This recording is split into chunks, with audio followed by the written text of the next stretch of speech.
Capítulo 7. Primeros años en el Carmelo, 1888-1890. El lunes 9 de abril, día en que el Carmelo celebraba la fiesta de la Anunciación, trasladada a causa de la Cuaresma, fue el día elegido para mi entrada. La víspera, toda la familia se reunió en torno a la mesa, a la que yo iba a sentarme por última vez. ¡Ay! ¡Qué desgarradoras son estas reuniones íntimas! Cuando una quisiera pasar inadvertida, te prodigan las caricias y las palabras más tiernas, y te hacen más duro el sacrificio de la separación. Mi rey querido apenas hablaba, pero su mirada se posaba en mí con amor. Mi tía lloraba de vez en cuando, y mi tío me dispensaba 1000 atenciones de cariño. También Juana y María me colmaban de delicadezas, sobre todo María, que llevándome aparte me pidió perdón por todo lo que creía haberme hecho sufrir. Y finalmente mi querida Leonia, que había vuelto de la visitación hacía algunos meses, me colmaba como nadie de besos y caricias. Solo de Celina no he dicho nada, pero ya puedes imaginarte, madre querida, cómo transcurrió la última noche en que dormimos juntas. En la mañana del gran día, tras echar una última mirada a los Bussonets, nido cálido de mi niñez que ya no volvería a ver, partí del brazo de mi querido rey para subir a la montaña del Carmelo. Al igual que la víspera, toda la familia se reunió para escuchar la Santa Misa y recibir la comunión. En cuanto Jesús bajó al corazón de mis parientes queridos, ya no escuché a mi alrededor más que sollozos. Yo fui la única que no lloró, pero sentí latir mi corazón con tanta fuerza que cuando vinieron a decirnos que nos acercáramos a la puerta claustral, me parecía imposible dar un solo paso. Me acerqué, sin embargo, pero preguntándome si no iría a morirme a causa de los fuertes latidos de mi corazón. ¡Ah, qué momento aquel! Hay que pasar por él para entenderlo. Mi emoción no se tradujo al exterior. Después de abrazar a todos los miembros de mi familia querida, me puse de rodillas ante mi incomparable Padre, pidiéndole su bendición. Para dármela también, él se puso de rodillas y me bendijo llorando. El espectáculo de aquel anciano ofreciendo a su hija al Señor, cuando aún estaba en la primavera de la vida, tuvo que hacer sonreír a los ángeles. Pocos instantes después se cerraron tras de mí las puertas del Arca Santa y recibí los abrazos de las hermanas queridas que me habían hecho de madres y a las que en adelante tomaría por modelo de mis actos. Por fin mis deseos se veían cumplidos.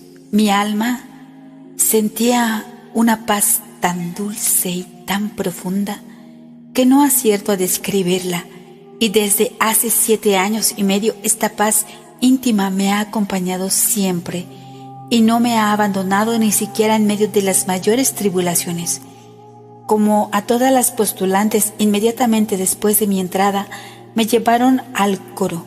Estaba en penumbra porque estaba expuesto el Santísimo, y lo primero que atrajo mi mirada fueron los ojos de nuestra Santa Madre Genoveva, que se clavaron en mí. Estuve un momento arrodillada a sus pies, dando gracias a Dios por el don que me concedía de conocer a una santa, y luego seguí a nuestra Madre María de Gonzaga a los diferentes lugares de la comunidad.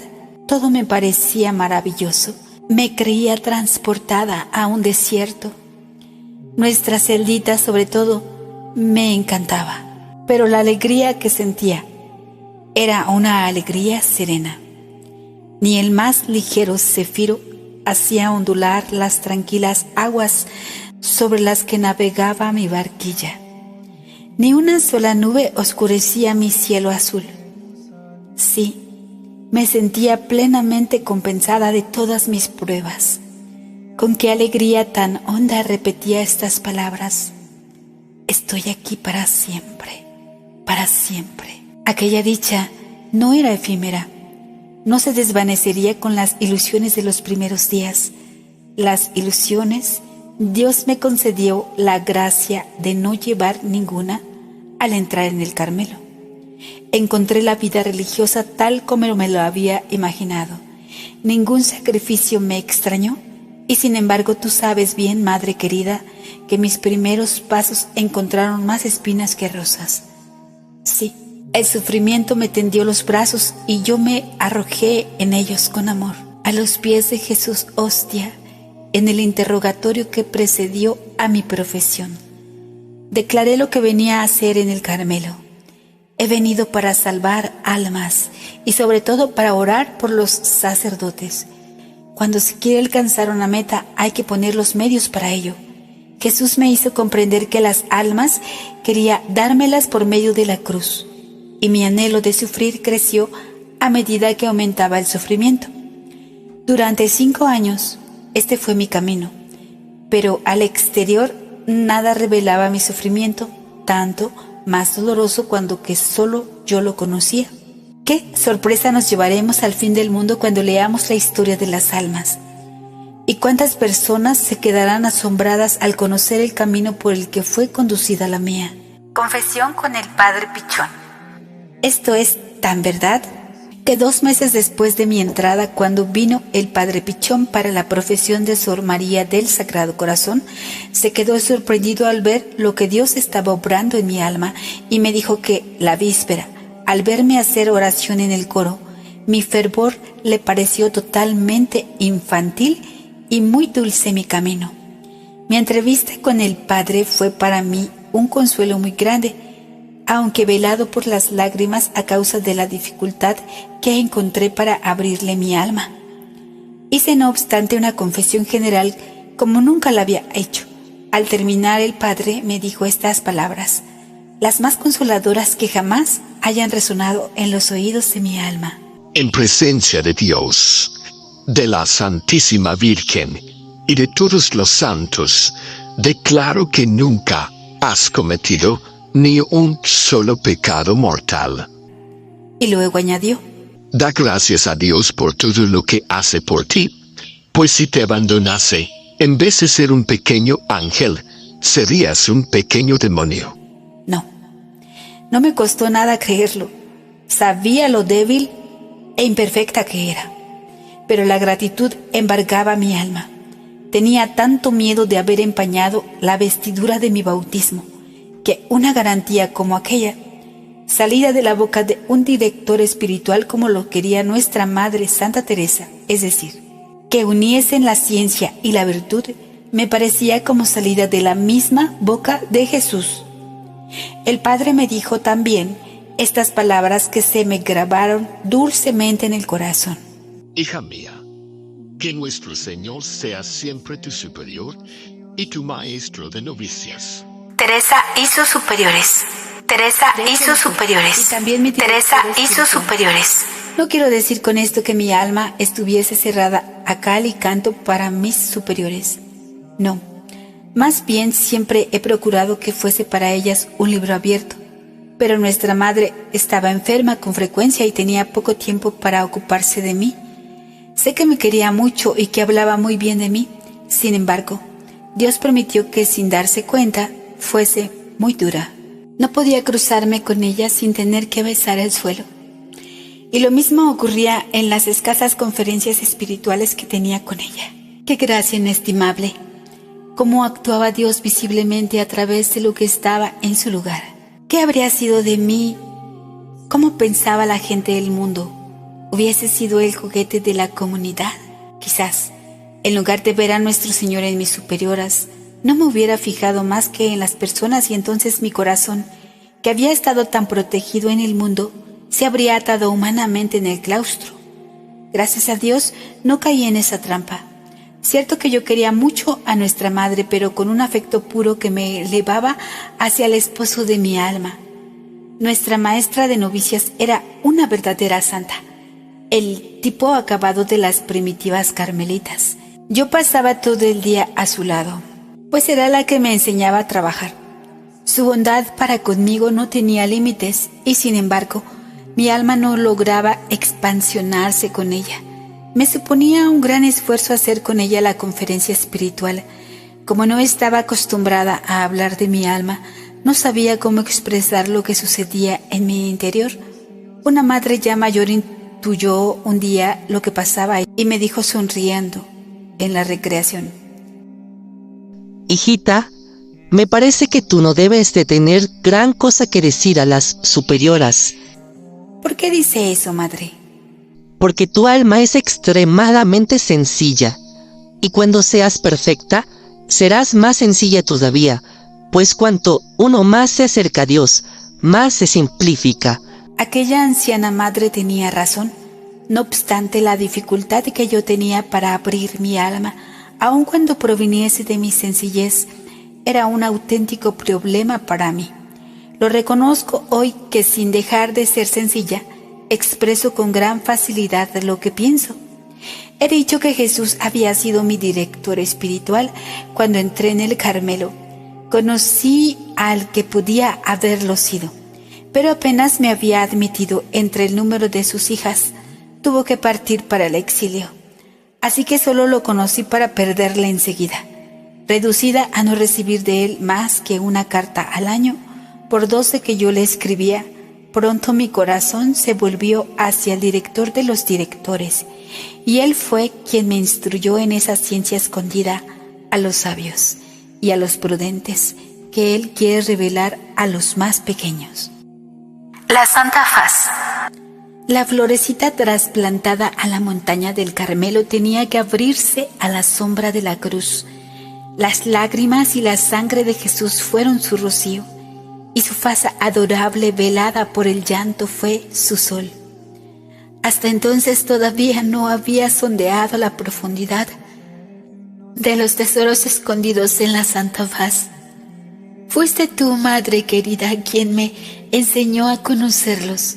Lo mismo que hacía años nos habías precedido a las demás en el Carmelo, así también fuiste tú la primera en penetrar los misterios de amor ocultos en el rostro de nuestro esposo. Entonces tú me llamaste y comprendí en qué consistía la verdadera gloria.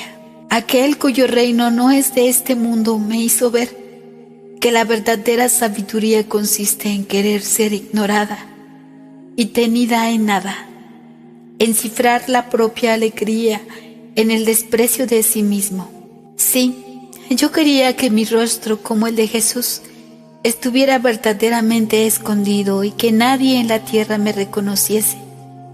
Tenía sed de sufrir y de ser olvidada. Qué misericordioso es el camino por donde me ha llevado siempre Dios. Nunca me ha hecho desear algo que luego no me haya concedido.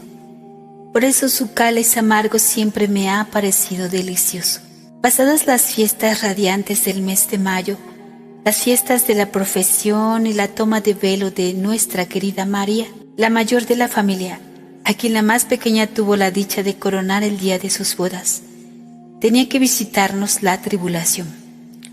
Ya el año anterior, en el mes de mayo, papá había sufrido un ataque de parálisis en las piernas y la cosa nos preocupó mucho, pero la fuerte constitución de mi querido rey hizo que se recuperara pronto y nuestros temores desaparecieron. Sin embargo, durante el viaje a Roma notamos más de una vez que se cansaba fácilmente y que no estaba tan alegre como de costumbre. Lo que yo observé sobre todo fueron los progresos que papá hacía en la perfección. A ejemplo de San Francisco de Sales, había llegado a dominar su impulsividad natural hasta el punto que parecía tener el temperamento más dulce del mundo. Las cosas de la tierra apenas parecían rozarle y se sobreponía fácilmente a las contrariedades de la vida. En una palabra, Dios lo inundaba de consuelos. Durante sus visitas diarias al Santísimo, se le llenaban con frecuencia los ojos de lágrimas y su rostro reflejaba una dicha celestial. Cuando Leonia salió de la visitación, no se disgustó ni se quejó a Dios porque no hubiera escuchado las oraciones que le había dirigido para obtener la vocación de su querida hija. Hasta fue a buscarla con cierta alegría. Y he aquí con qué fe aceptó papá la separación de su reinecita. Se la anunció en estos términos a sus amigos de Alencón. Queridísimos amigos, Teresa, mi reinecita, entró ayer en el Carmelo. Solo Dios puede exigir tal sacrificio. No me tengáis lástima, pues mi corazón rebosa de alegría. Había llegado la hora de que un servidor tan fiel recibiera el premio de sus trabajos, y era justo que su salario fuera parecido al de Dios, parecido al que Dios dio al Rey del Cielo, a su Hijo único. Papá acababa de hacer a Dios ofrenda de un altar, y él fue la víctima escogida para ser inmolada en él con el Cordero sin mancha. Tú ya conoces, madre querida, nuestras amarguras del mes de junio, y sobre todo las del día 24 del año 1888. Esos recuerdos han quedado demasiado grabados en el fondo de nuestros corazones para que haga falta escribirlos. ¿Cuánto sufrimos, madre querida? Y aquello no era más que el principio de nuestra tribulación. Toma de hábito. Entre tanto, había llegado la fecha de mi toma de hábito. Fui aprobada por el capítulo conventual. Pero, ¿cómo pensar en una ceremonia solemne? Ya se hablaba de darme el santo hábito sin hacerme salir de la clausura cuando se optó por esperar. Contra toda esperanza, nuestro padre querido se repuso de su segundo ataque y Monseñor fijó la ceremonia para el día 10 de enero. La espera había sido larga, pero también qué hermosa fue la fiesta. No faltó nada, ni siquiera la nieve. No sé si te he hablado ya de mi amor a la nieve. Cuando aún era muy pequeña, me fascinaba su blancura. Uno de mis mayores deleites era pasearme bajo los copos de nieve. ¿De dónde me venía esta afición a la nieve? Tal vez de que siendo yo una florecita invernal, el primer ropaje con que mis ojos de niña vieron adornada a la naturaleza debió ser su manto blanco. Lo cierto es que siempre había deseado que el día de mi toma de hábito la naturaleza estuviese vestida de blanco como yo. La víspera de ese hermoso día, yo miraba tristemente el cielo plomizo del que de vez en cuando se desprendía una lluvia fina, pero la temperatura era tan suave que ya no esperaba que nevase. A la mañana siguiente el cielo no había cambiado, sin embargo la fiesta resultó maravillosa y la flor más bella, la más preciosa de todas, fue mi rey querido. Nunca había estado tan guapo y tan digno. Fue la admiración de todo el mundo. Aquel día fue su triunfo, su última fiesta aquí en la tierra. Había entregado todas sus hijas a Dios, pues cuando Celina le confió su vocación, él había llorado de alegría y había ido a dar gracias a quien le hacía el honor de tomar para sí a todas sus hijas. Al final de la ceremonia, Monseñor entonó el Te Deum. Un sacerdote trató de advertirle que aquel cántico solo se cantaba en las profesiones, pero ya estaba entonado y el himno de acción de gracias se cantó hasta el final. ¿No debía ser completa aquella fiesta si en ella se resumían todas las demás? Después de abrazar por última vez a mi rey querido, volví a entrar en la clausura. Lo primero que vi en el claustro fue a mi niño Jesús color rosa, sonriéndome en medio de flores y de luces. Inmediatamente después, mi mirada se posó sobre los copos de nieve. El patio estaba blanco como yo. Qué delicadeza la de Jesús. En atención a los deseos de su prometida, le regalaba nieve. Nieve que mortal, por poderoso que sea, puede hacer caer nieve del cielo para hechizar a su amada. Tal vez la gente del mundo se hizo esta pregunta. Lo cierto es que la nieve de mi toma de hábito les pareció un pequeño milagro y que toda la ciudad se extrañó. Les pareció rara mi afición por la nieve, tanto mejor. Eso hizo resaltar aún más la incomprensible condescendencia del esposo de las vírgenes, de ese Dios que siente un cariño especial por los lirios blancos como la nieve. Monseñor entró en clausura después de la ceremonia y estuvo conmigo muy paternal. Creo que estaba orgulloso de que lo hubiera conseguido. y decía a todo el mundo que yo era su hijita. Siempre que su excelencia volvió a visitarnos después de aquella hermosa fiesta, se mostró muy bueno conmigo. Me acuerdo muy especialmente de su visita con ocasión del centenario de nuestro Padre San Juan de la Cruz. Me tomó la cabeza entre sus manos y me acarició de mil maneras. Nunca me había visto tan honrada. En aquel momento Dios me hizo pensar en las caricias que un día Él me prodigará delante de los ángeles y los santos, de las que me daba ya en este mundo una tenue imagen. Por eso fue muy grande el consuelo que sentí. Enfermedad de papá. Como acabo de decir, la jornada del 10 de enero fue el triunfo de mi rey.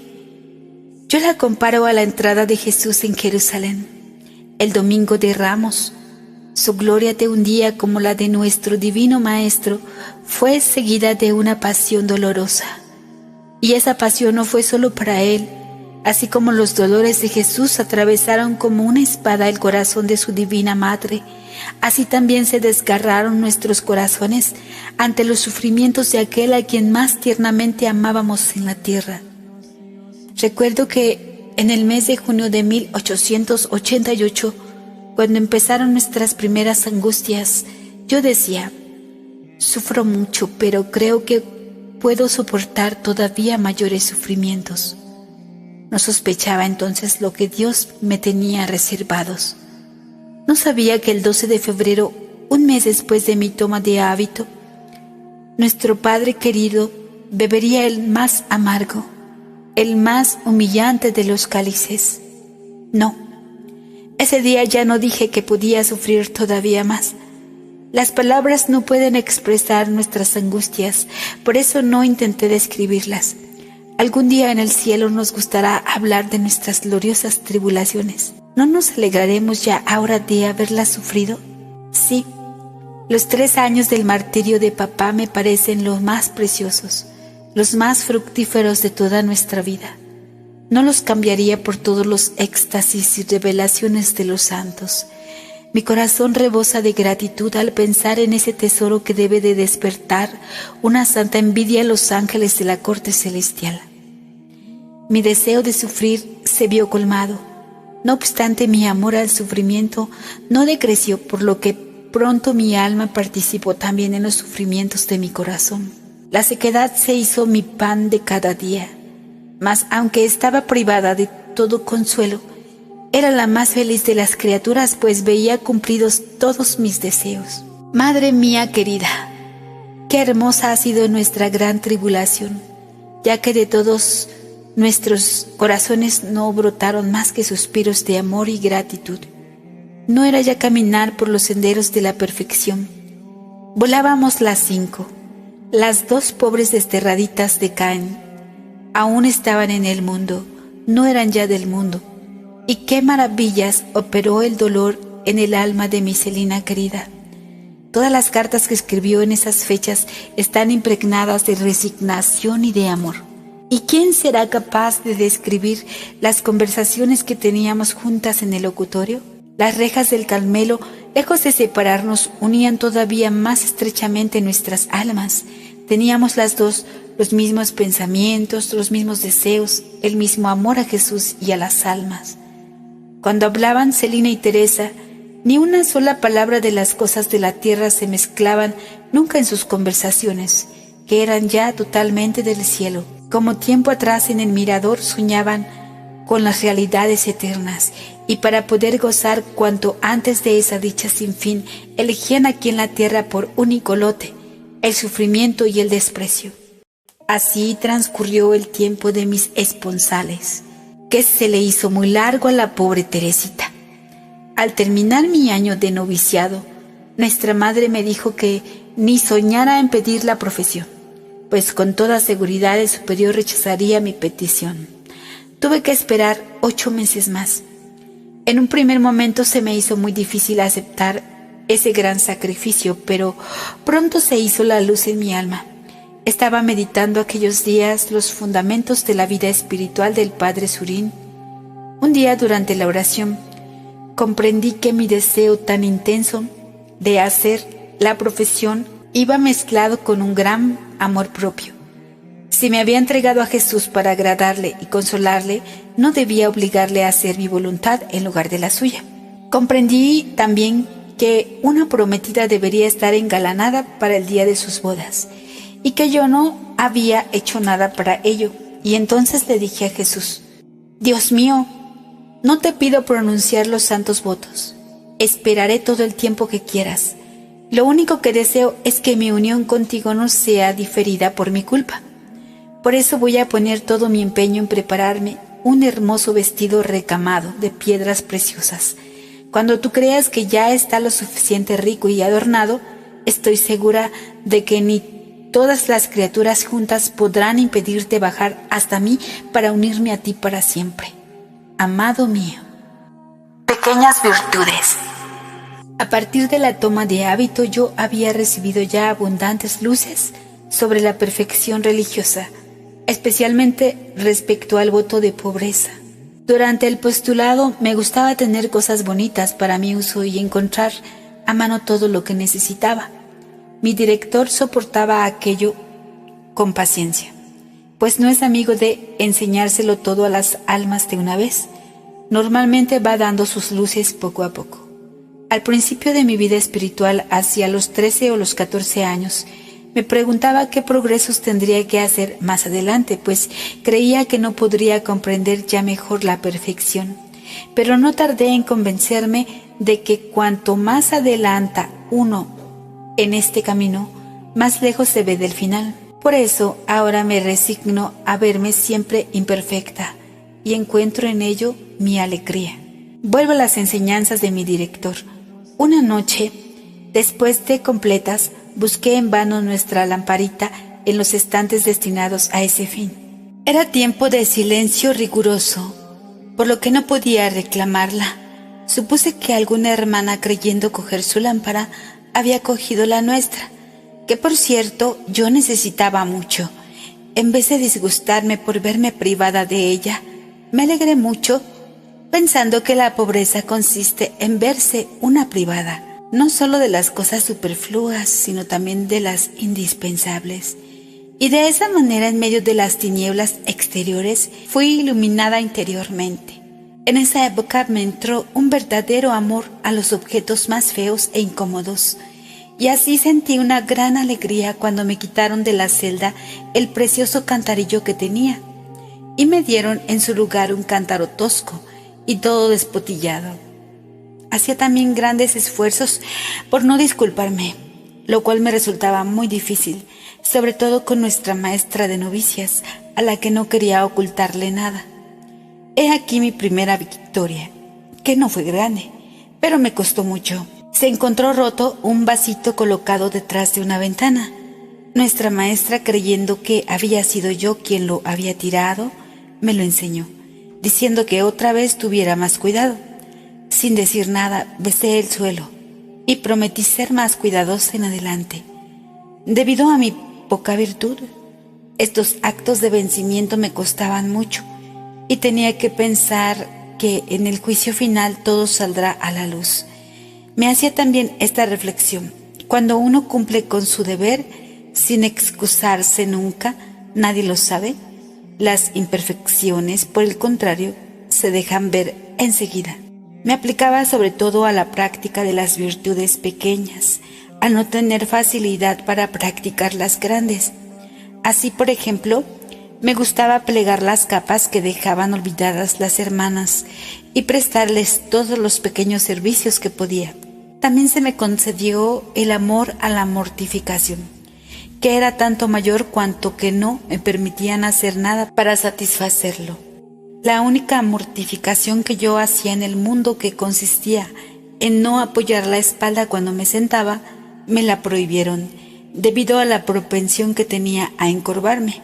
Claro, que si me hubiesen dado permiso para hacer muchas penitencias, seguramente ese entusiasmo no me habría durado mucho. Las únicas que podía hacer sin pedir permiso consistían en mortificar mi amor propio, lo cual me aprovechaba mucho más que las penitencias corporales. El refectorio, que fue mi oficio nada más tomar el hábito.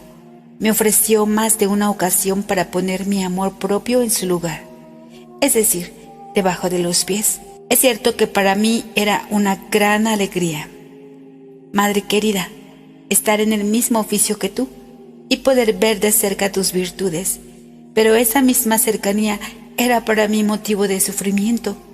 No me sentía libre como antaño para decírtelo todo. Teníamos que observar la regla y no podía abrirte mi alma. En una palabra, yo estaba ya en el Carmelo y no en los buzonets bajo el techo paterno. Entre tanto, la Santísima Virgen me ayudaba a preparar el vestido de mi alma. Y en cuanto ese vestido estuvo terminado, los obstáculos desaparecieron solos. Monseñor me envió el permiso que había solicitado. La comunidad me aprobó y se fijó la profesión para el 8 de septiembre.